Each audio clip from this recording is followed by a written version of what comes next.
Welcome back to the channel. In today's video, I'll show you how to turn the news feed on or off in the Aloha Lite Browser on your mobile device. If you prefer a cleaner homepage or want quick access to trending stories, this setting allows you to control what appears. First, open the Aloha Lite Browser on your mobile phone.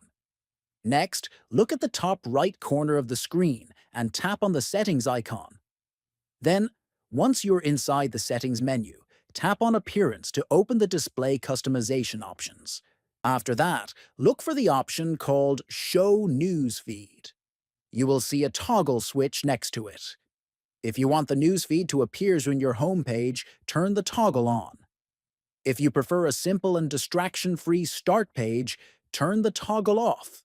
The change will apply immediately, so you can go back to the home page to confirm your preference. Thanks for watching and see you in the next video.